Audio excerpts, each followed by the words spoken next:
Well, good morning, y'all, from Shukalak, Mississippi. I guess is what it's called. I'm probably saying that wrong. I'll do a couple, 3 videos here and have my kids string them together. Loading lumber, I'm going to show you a few pro tips. Pay attention. I usually don't haul lumber because it don't pay nothing, but this is the highest paying load of lumber I've had in my entire career, by far. It's like $4.23 a mile to me. After CRST's 25% cut. So that puts it up well over $5 a mile. So first tip I want to show you guys. Let me flip it around. All right. Whenever you're loading, and this kind of goes for anything really, lumber, anything really. Dump all the air in your airbags and your trailer when you're loading and tarping. All right. Normally when you set the trailer brakes on one of these trailers, the airbags deflate, and then hopefully you got a switch in your cab to dump the tractor. Okay, that'll keep the trailer from rocking side to side so bad when he's loading it, and it helps the forklift driver, helps him get out, okay?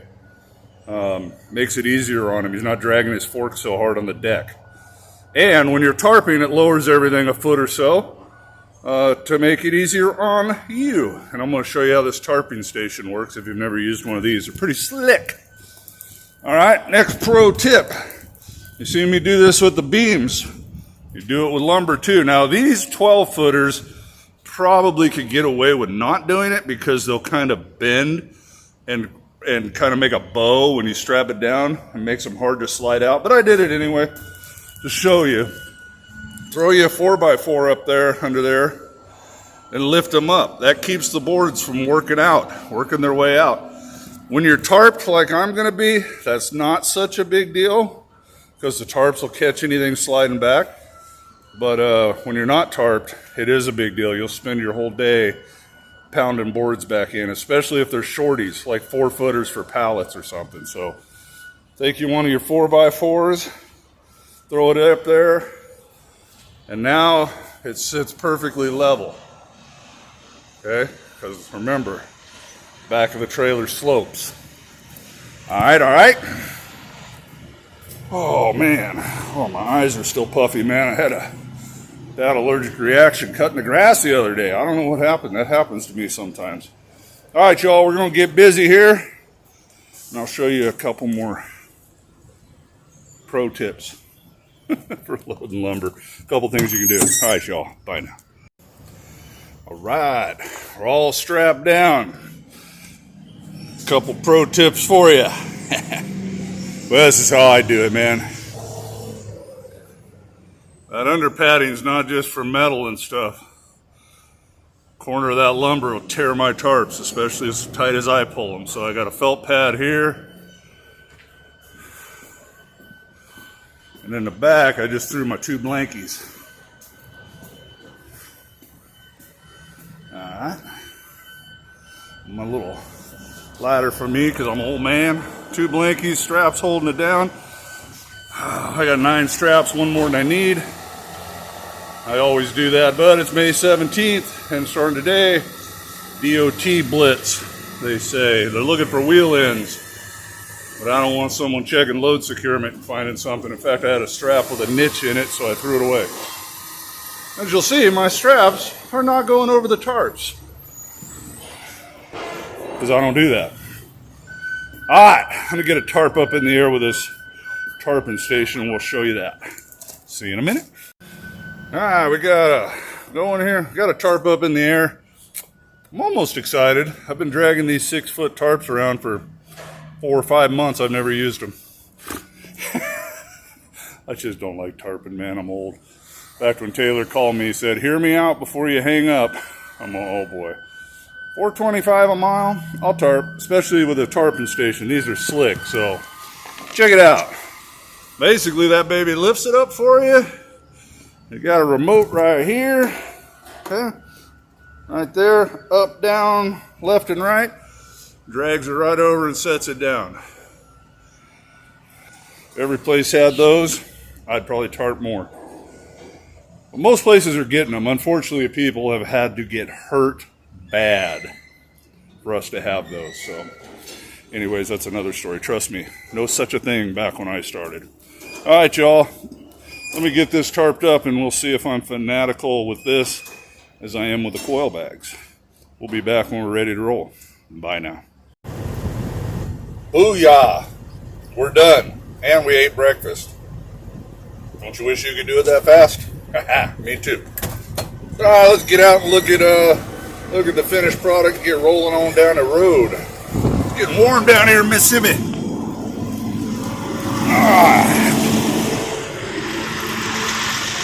Let's flip it around. Let's pull out. We got trucks up in here. Look at that. Those are brand new tarps and the D-rings are all rusty. I've never used them.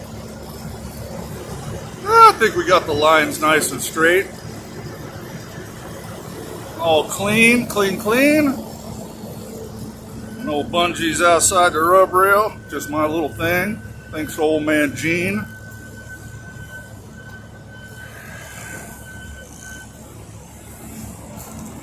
Another CRST guy over here doing his thing. He throws straps over his tarps. I don't do that. You can see how she's sitting up on the end so nothing could shake loose. Some guys will tilt them forward on the front. I don't do that with lumber. Alright. There we go. I'm going to go over there and give Mr. CRST a cold bottle of water, and we're going to point this thing towards South Dakota. And as usual, I just put my tarps, fold the flaps down.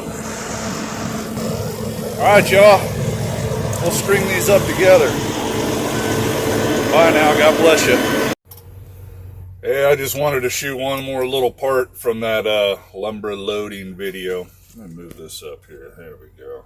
Let me try to move this steering wheel. It's all the way up. Anyway. Man, I was watching the videos. We haven't put them together yet. Well, by the time you watch them, yeah, we have, so never mind. Anyways. Why is this thing? There we go. Maybe it'll stay. I should have used that remote to show you, but that tarping system, it comes down and it's got a bunch of little hooks, and you hook it in the rings of your tarp and it lifts it up, and then you get the remote and you drag it over your load and lower it down. I should have done a little more on that, maybe next time. But, you know, I don't know. Things are so different. I just wanted to touch on something that is the biggest disappointment to me coming back out here. It's just the way drivers are. We need to take better care of each other, man. We need to help each other. This used to be, when I started, it was like a brotherhood, man. You broke down, you'd have 3 or 4 trucks pulling over to help you out. You don't see that anymore for sure, but I'm not saying you got to do all that. I mean, I try. If I can get over, I got tools, I'll stop and whatever. But you could do little things, man. I'll show you. When you're flatbedding, especially in the summer, it gets hot, man. Carry water with you. I'm going to show you this little cooler I got. There's lots of different ways to skin a cat, they say. I don't really know who skins cats, but that's the saying. I didn't make it up. I got this little cooler over here. It's still 12 volt, keeps water nice and cool, holds 6 bottles of water. But you could get a regular little ice chest and stop and get ice before all that. But, you know, dealing with ice is kind of a pain in the butt. But simple little things, man. I do this all the time, not to toot my own horn, but I don't know what it is. Guys don't carry water. It's hot out, and I almost always, when I'm loading, I got 6 bottles. I don't drink that many. I might drink 2 or 3, so I give 1 or 2 away. Almost every time I'm loading and unloading, I just walk over and hand a guy a water, and you'd be surprised what a little thing like that could do. I had a Maverick driver the other day in Ohio. It was pretty hot there, and he was just struggling, man. He looked bad, and I came over and gave him a water, and the dude just started, man, he broke down and started crying, and he threw his arms around me. A little weird, you know. Truck drivers don't normally embrace one another at the truck stop, or places we're loading at, not the truck stop, steel mill where we were at. And he was just about ready to give it all up and said he couldn't take this anymore. And that stupid little bottle of water just made his day, and he said, you know what, maybe it's not that bad. I'm going to keep trying to push through and keep going. So, and it ain't going to make that big of an impact every day, every time, but little things, man. You see someone kind of hurting a little bit, and they're struggling to get around, and they're trying to fold their tarp, and maybe you can see their leg hurts or arms hurting them or whatever. Even if they're not hurting, if you're not doing nothing, just go over and help the dude fold his tarp, man. I try to do it every time I can. I mean, good night. If I ain't busy or whatever, y'all know how much easier it is for two guys to fold up a tarp than it is one. You don't have to walk back and forth, back and forth, back and forth. It goes like 10 times faster. It only takes, you can fold a tarp up 2 people in what, 3 minutes? If that, 2 minutes, and then there's a minute to roll it. So you're only going to be over there for 2 stinking minutes to help a guy and just make his day better. I mean, come on, guys. Little things. Let's take care of each other. I'm not here to rant, although I'm sitting at this Love's and they're absolutely doing nothing in there. I need a marker light repaired. I talked about that on my video I put up last night, and I found a flat tire this morning. And I don't have a load yet. I'm going to start looking again here in a minute. But good night. I hope one don't pop up. I swear it's a bunch of young kids in there. Don't get me going. They're twiddling their thumbs. And there's one ahead of me, they say, but there's nobody in there. So I don't know what they're talking about. And there's like 4 of them in there. They can only do 1 truck at a time. Just don't get me going. These stinking millennials, man. Anyway, so who knows how long I'm going to be here for a tire and a marker light. I can see one of them over there staring at his dadgum phone. Why can't he? Never mind. I'm sorry. I'm ranting. Anyway, y'all, just try to help each other. We're all we got out here, man. Let's try to bring that old school type of thing back. Let me show you this cooler.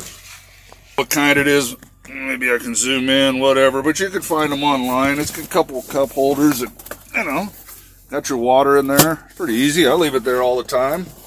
Just 12 volt.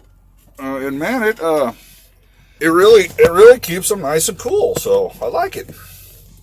It's easy. I ain't got to mess with ice. I don't know what I paid for it. Actually, the wife got it for me. Maybe $100. I should have asked her before I made this video. Tax write-off. It's a tax write-off. All right, y'all. Just thought I'd put a little ending on that video. Y'all have a good one. God bless you. Bye now.